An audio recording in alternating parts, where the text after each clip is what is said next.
Shalom, salam berkat dari kami untuk pendengar sekalian. Saat ini pendengar akan diberkati dengan program Hari Ini Harinya Tuhan bagian yang ke-8. Sebuah program rohani tentang doktrin Alkitab yang menolong kita untuk semakin tertanam dalam kebenaran firman dan bertumbuh dalam kemuliaan. Bersama hambanya, Pendeta Gilbert Lumwendong, STH. Banyak orang merasa doktrin Alkitab sebagai sesuatu yang membingungkan. Tetapi tahukah saudara bahwa doktrin Alkitab intinya adalah memahami Alkitab dengan benar, dengan pemahaman yang sistematis, sehingga kita terus dapat tertanam di dalam kebenaran firman, sehingga kita terus bertumbuh di dalam kemuliaan Allah. Buka hati saudara sekalian untuk menerima berkat-berkat firman-Nya hari ini. Salah satu kunci buat setiap orang percaya dapat mengalami kemuliaan adalah pengakuan. Mungkin saudara bertanya, apa maksudnya pendeta? Loh, artinya begini pendengar sekalian, ketika kita rindu mengalami kuasa kemuliaan Tuhan seperti yang sudah dijanjikan dalam firman-Nya, maka kita harus berani mengakui segala kesalahan, kekurangan, kelemahan, serta keterbatasan kita.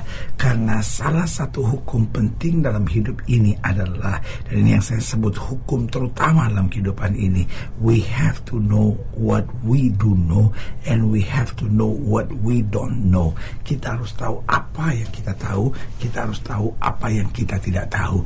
Artinya dalam hidup ini kita harus sadar diri, kita harus sadar akan kekurangan kita, kita juga harus menyadari kelebihan kita.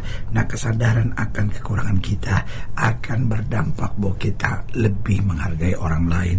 Kesadaran kita akan kekurangan kita justru membuat kita lebih bergantung kepada Tuhan. Jangan salah, jangan sampai justru kesadaran akan kekurangan membuat kita minder, membuat kita nggak percaya diri, membuat kita nggak berani melangkah. Wah, ini salah arah, saudara-saudara.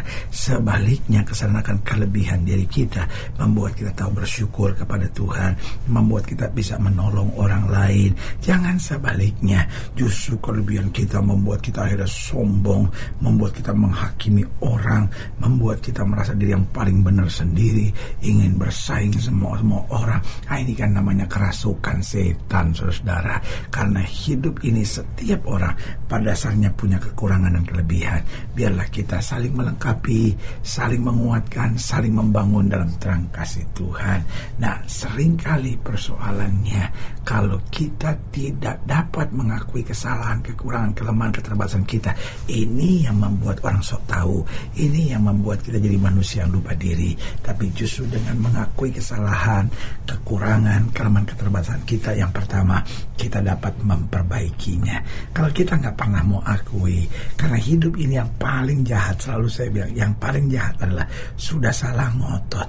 Selalu saya bilang, kalau istri sudah salah ngotot, wah, sengsara sekali suaminya. Dan sebaliknya, istri-istri yang punya suami udah salah ngotot, sengsara sekali istrinya.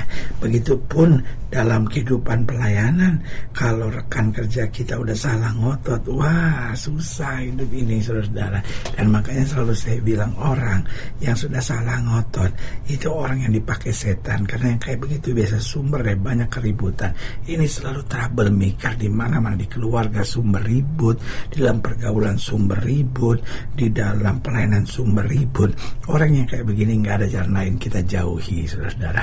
Dan kalau itu terjadi dengan pasangan, nggak ada jalan lain, kita perlu doakan, kita patahkan setiap roh jahat, karena memang orang seperti itu dikuasai oleh setan untuk mendatangkan persoalan-persoalan, untuk menyakitkan hati orang. Karena itu hidup ini sebenarnya sederhana. Kalau kita mau lihat kemuliaan Tuhan, kita mau lihat berkat Tuhan, belajar aja akui kesalahan, kekurangan, kelemahan, keterbatasan kita, sehingga akhirnya kita dapat memperbaikinya.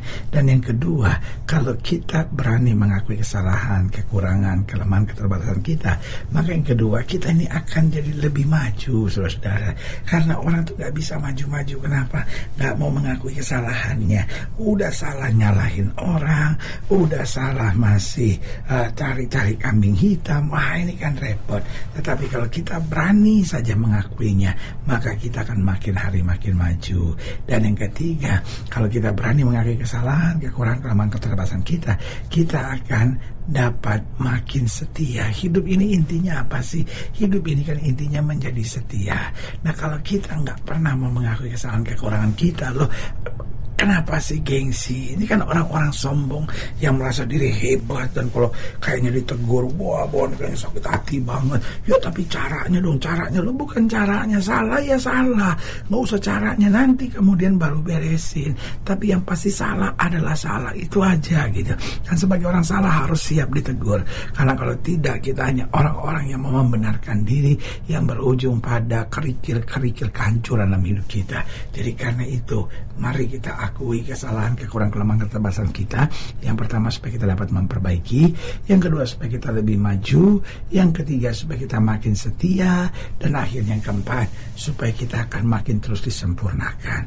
Karena hidup ini bukan hanya sebagaimana adanya Tuhan menerima kita, tetapi dengan apa yang ada pada kita, Tuhan akan terus bekerja, Tuhan akan terus sempurnakan, sehingga melalui kehidupan kita banyak hal yang baik yang Tuhan mau kerjakan. Haleluya. Selamat datang dalam program kita hari ini, Harinya Tuhan, sebuah program rohani yang kembali mengingatkan kepada kita betapa pentingnya kita menjadikan firman Tuhan sebagai dasar keseharian hidup kita.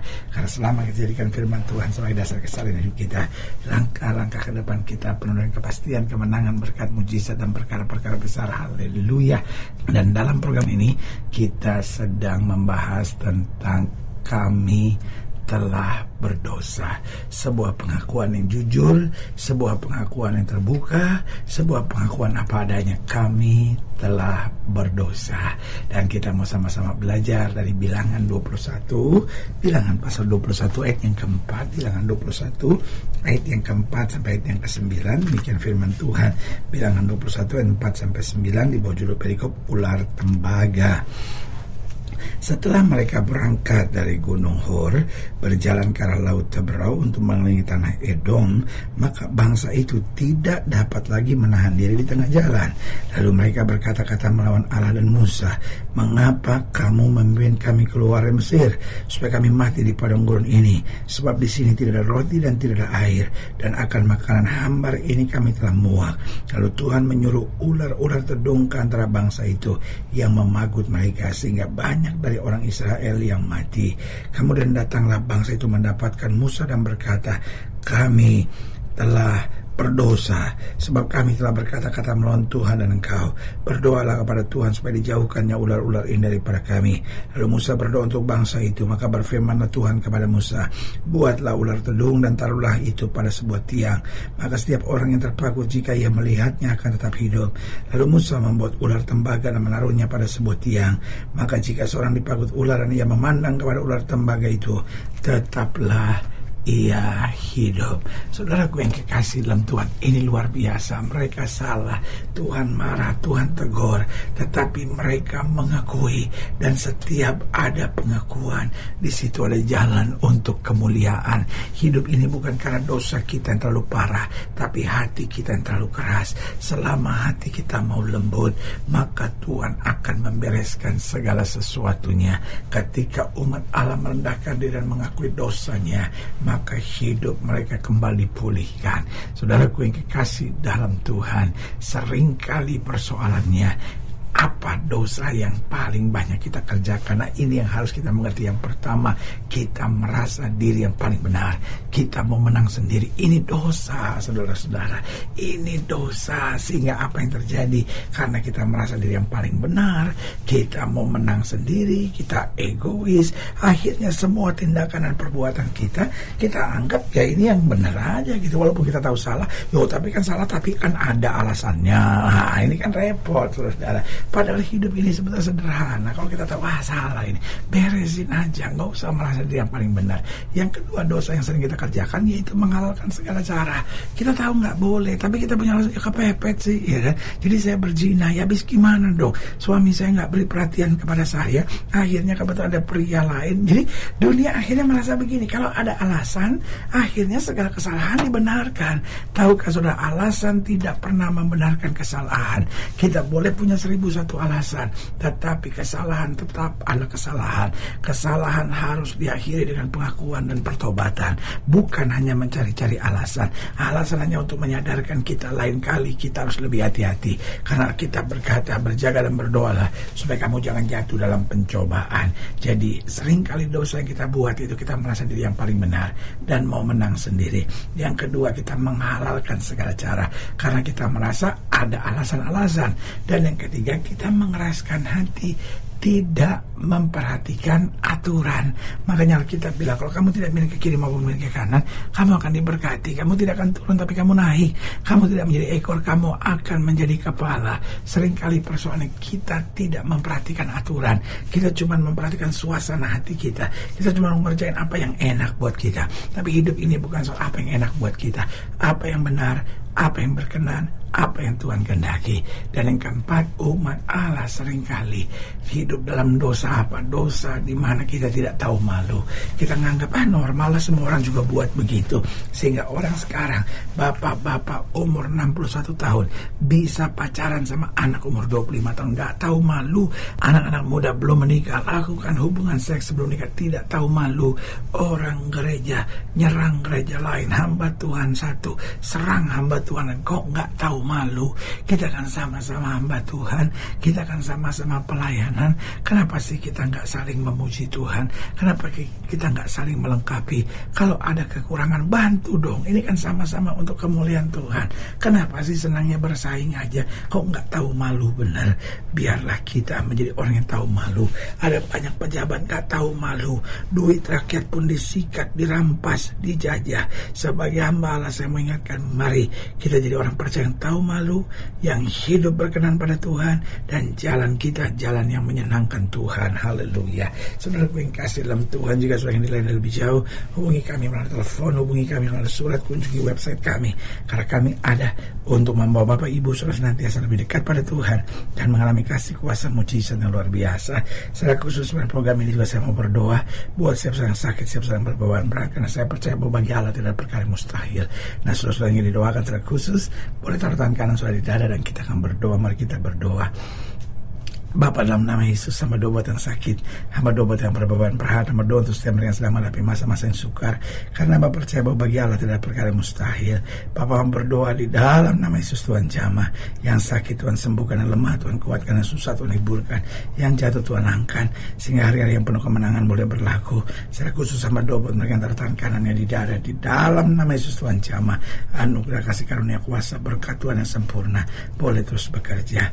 Oh Bapa, hamba juga doa buat mereka tangan kanannya di dada, yang rindu untuk senantiasa menjadi orang percaya yang membereskan setiap kali dosa-dosanya, menjadi orang yang berani mengakui kesalahan, kekurangan, kelemahan, dan keterbatasan. Di dalam nama Yesus, tuntun kami dalam anugerah Tuhan. Haleluya. Amin.